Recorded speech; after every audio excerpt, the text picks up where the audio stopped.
Hey guys, Sleepy here and welcome to a new pickups video. Got some great stuff to share with you guys today. We've got stuff from my local game stores, Gamefly, eBay, half price books, some of my local thrift stores, stuff I got from one of my co-workers. So I've got some great stuff to share with you guys today.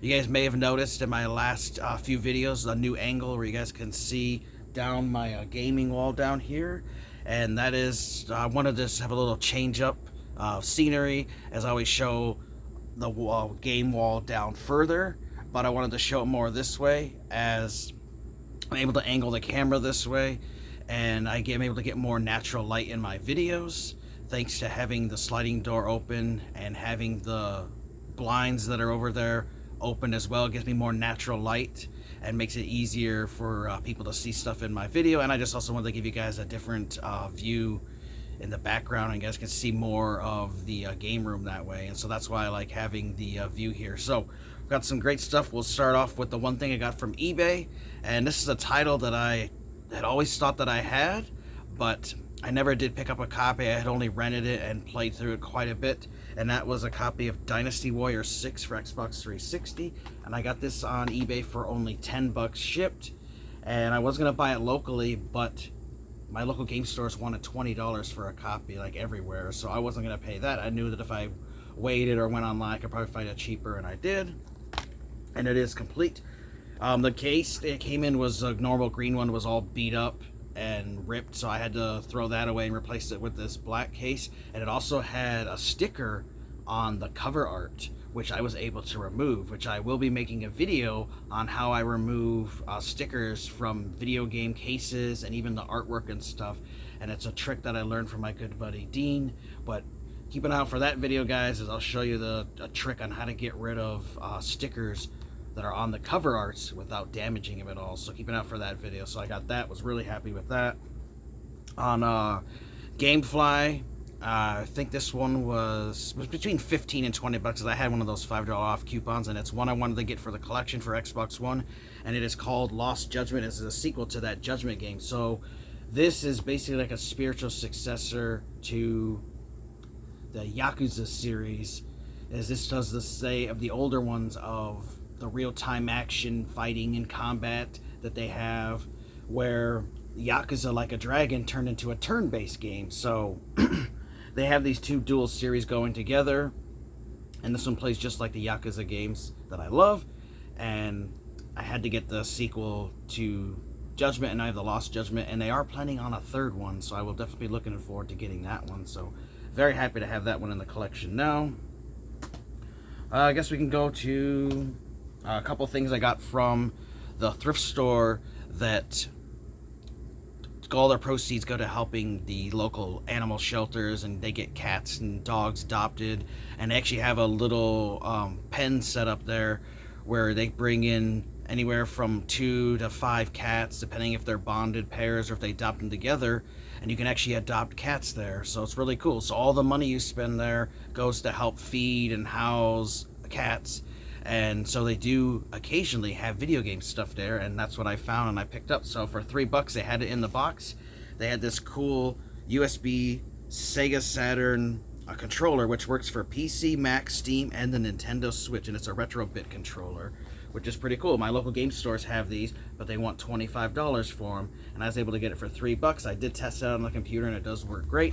I will have to check it out for the Nintendo Switch, but I just thought it was kind of neat seeing a newer Sega Saturn item at a thrift store, so that was cool. I also had this bag. It was marked at 5 bucks, but they considered it a toy. It was only half price for $2.50. It came with the Disney Infinity Portal. It came with a Wreck-It Ralph figure. But the main reason I wanted to get it, it might be kind of hard to see, is it had a Mario amiibo in there, which I did not have. And $2.50 is great for an amiibo, because amiibos now, at least here locally, have gone way up in price, and they want 15, 20, 30, 40, 50, 60, even $100 for certain figures. Like this Mario figure I saw there at that local game store here, they wanted 20 bucks for it. So $2.50 was a great deal for getting an amiibo. That's the whole reason why I picked that up.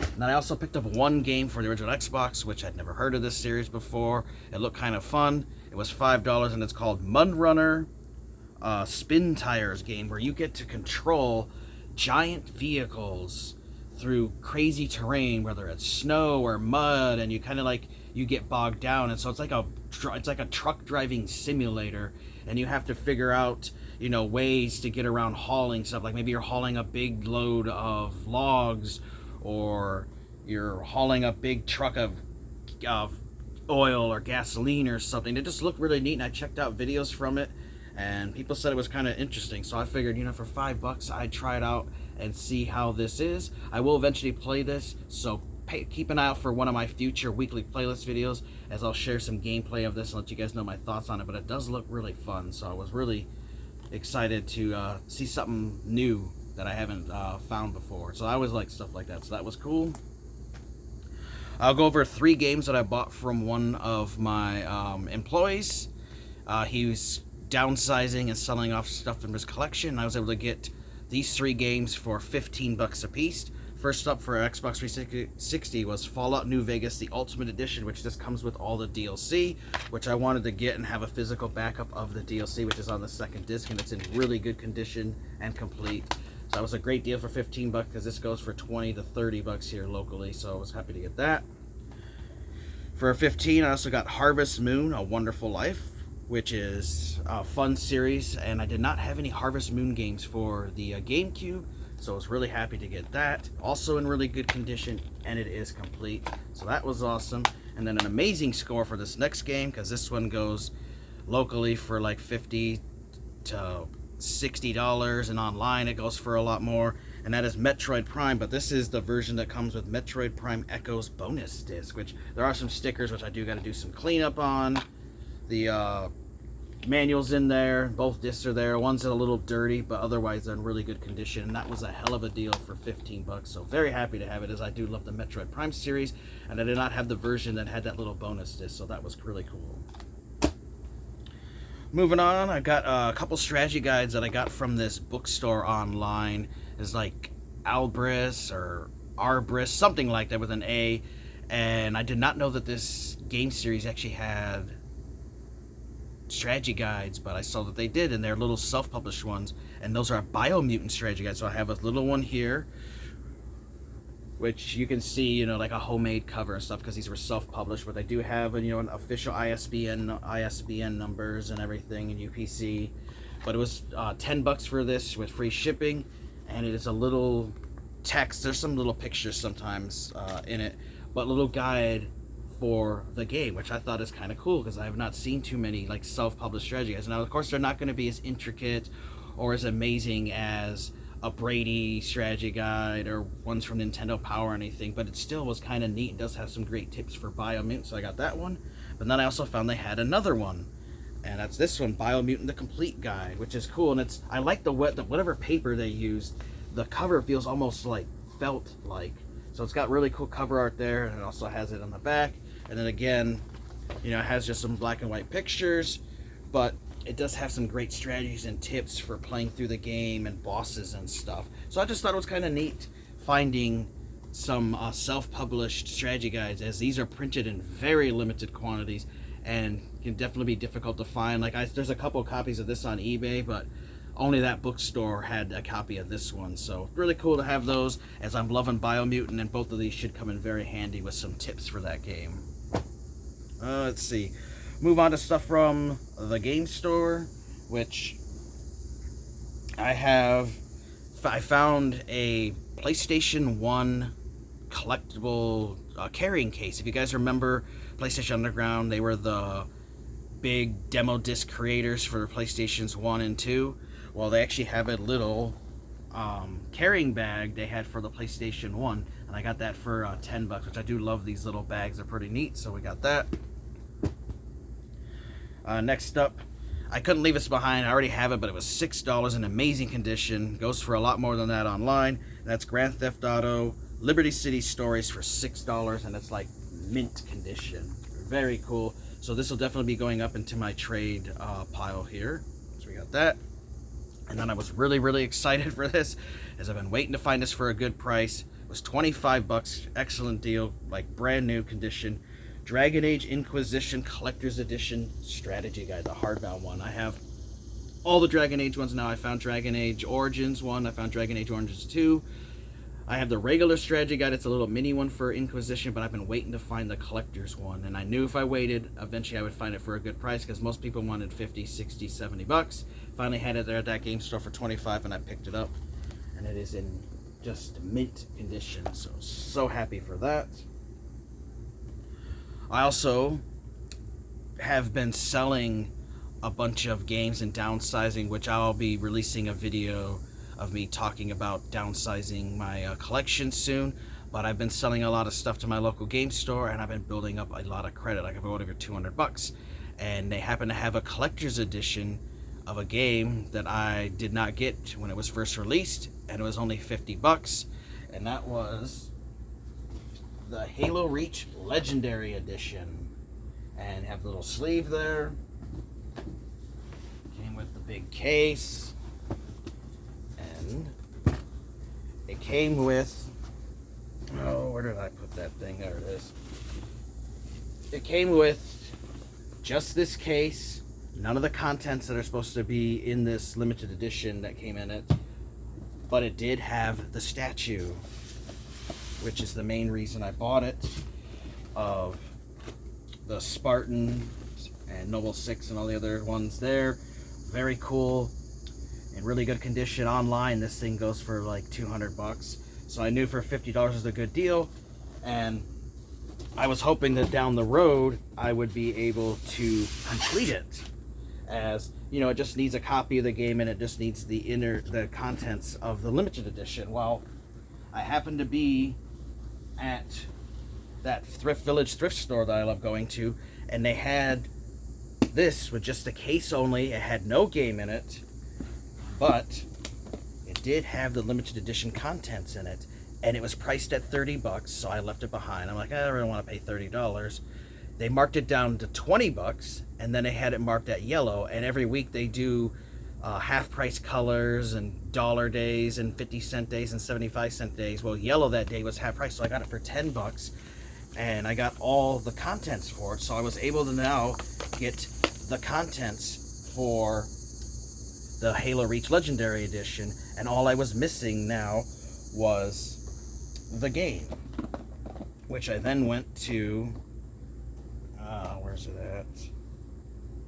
I then went back to another location, my local game store, and I bought a copy of the game for 8 bucks in great condition, and that was with my trade-in money, so it only actually cost me $10 out of pocket to get the Legendary Edition of Halo Reach. I was able to piece it together between 3 different locations, a thrift store, 2 game stores, and now I have the complete copy of the Halo Reach Legendary Edition, which is awesome because I already own this limited edition, but at the time I just could not afford the Legendary Edition, which I really wanted because it had that cool Halo statue. Now I finally have it in my collection. Very, very excited for that. So that was such an amazing find. Now we'll move on to stuff from half-price books, which I got 1 game and 1 strategy guide. And this first game here for PlayStation 3, it's called Valkyria Chronicles. It was only 10 bucks. I actually have the 4th one on Xbox One. This is a really cool RPG where you get to play as military characters and fight another army. And I had seen this series, it looked really fun, and so I wanted to get the different ones in the series, and so I needed to get the first one. It is exclusive to PlayStation 3, so happy to get that, and it was complete and only 10 bucks and really good condition, so that was a great find. And then they had a strategy guide there for 10 bucks, like new. I don't even think anyone read it, but it's the Legend of Zelda Twilight Princess GameCube and Wii strategy guide, and it's official one from Nintendo Power for 10 bucks, like brand new condition, and it was also complete with the sweet big giant poster. So very happy to get that, as I'm still working on my strategy guide goal, you know, getting down more strategy guides, so happy with those. And now we'll end with stuff from that Village thrift store. This first game I got is a 360 game, and it was only 75 cents because that day blue tags were 75 cents. So it was originally priced at 10 bucks, but since it was blue was 75 cents, and that was Wheel of Fortune, which I do love Wheel of Fortune. I have this for the Wii U, but I did not have it for the 360, so I wanted to pick that up. So not bad for 75 cents, and it is complete. And then green that day was half price color. This was priced at $6, but I got it for $3, and that was Lego Batman 3 Beyond Gotham, priced at $6, but I got it for $3, complete. So I was really happy to get that, as because Lego games here can be kind of pricey at times, and the local game store has this, and they want $15 for it. So $3, great deal for that. Found another plush there, which I am trying to slow down on the plushes because they do build up quite a bit, but the price was right for it. It was $10 for a really big Luigi plush, which I do love Luigi, one of my favorite Mario characters after Mario. And he was $10, so I picked him up. But I am trying to slow down on the plush pickups because they start building up and they start taking over the game room. So gotta watch out for that. And then I found another Wii console there, which I wasn't planning to buy a Wii console, but it was only $30, and it came with 2 Wii Motion Plus controllers, which Wii Motion Plus controllers here at the game stores sell for $40 and $50 for just one, and I was able to get 2 for $30 with the console, so that's why I picked it up. So I've got both Wii Motion Plus controllers there, black ones, got those. Of course, it came with the power cord, came with the AV cords, came with the sensor bar, came with a nunchuck, and then it came with the black Wii, which this is actually the family edition Wii. You can tell by how the Wii logo is face down and not face to the side that it doesn't play the GameCube game. So I now own all 3 models of the Nintendo Wii, and I'm going to keep it just for a collection purpose. Like I said, I mostly picked it up because I wanted these 2 Wiimotes for my collection, so great deal on that. And then my favorite find this year, like I swear I went back in time finding this, but I actually found some Super Nintendo games at that Village thrift store, and they weren't priced crazy. I was a little worried when I saw the first one, but it's worth it for the price. And that is Donkey Kong Country, and it was priced at $15 yellow. Unfortunately, yellow wasn't on sale, and I knew that if I had left them behind and waiting till the next day, someone else would have snagged these up. So I paid $15 for Donkey Kong Country 1, which I already have, but such a great game. There's nothing wrong with having another one. So I was a little worried when I saw this at $15. I'm like, damn, man, I hope every single title there isn't $15 or more. And I was surprised that this was the most expensive. The rest of these were all priced at $5, which is a hell of a deal. Donkey Kong Country 3, $5 for that. Amazing. Locally, $75 for this game. $5, awesome deal. And then they also had Claymates, $5. I do need to clean up a little bit. There's some stickers and stuff on it, but $5 for Super Nintendo games. Like, you just don't find these deals at thrift stores these days. They always price them crazy high, so I just got incredibly lucky. So we got that one. I remember playing that as a kid, really cool. You can transform into different creatures and stuff, and a clay ball and stuff, really cool. Next up, they also had Killer Instinct, $5. Awesome. Another game here, $50 at the game store, so that was a hell of a deal. Also got an RPG for $5, Eye of the Beholder. Really cool. I did like playing this game back in the day. Another one that's going for like $20 here locally. Great score for $5. And then they had Sim City, also priced at $5, which is a really cool game where you get to build your own city and stuff. And what's cool is one of the monsters in this version, since Nintendo, is a giant Bowser that can come and destroy your city. So very cool. That was $5. And then they also had a Super Game Boy for $5, which this sells for $25 to $30 at my local game store. So a hell of a deal. Like, you know, you just don't find deals at thrift stores on old Super Nintendo games. I used to, you know, like 10 years ago, about, you know, early 2000s, from like 2000 to 2010, I'd find this stuff all day long. But usually when they have stuff like this, that Village thrift store, the Goodwills, the other ones, always price these at $40 and $50 a piece. And they just sit a while and someone eventually buys them. But it was, I swear to God, I went back in time and was able to pick up a score like this. So that was so amazing. Best score I've had of the year. Finding retro stuff, those Super Nintendo cartridges. So happy for that. And I believe that is everything. So that's everything I've picked up so far. As you guys see, I have been really slowing down on the pickups. Like I said, I've also been downsizing, getting rid of stuff that I don't want, and using that money to get stuff that I do want. And I do have some more stuff that I'm going to be purging, but I'll be updating you guys here in a video when I talk about my downsizing. But let me know what your guys' thoughts are. If you guys like some of the stuff I picked up, let me know what you guys are picking up. Be interested to hear. If you guys have your own pickups video uploaded recently, let me know about it. That way I can check it out. I want to thank you guys for watching. Take care. You guys have an amazing day, and Sleepy will see ya next time.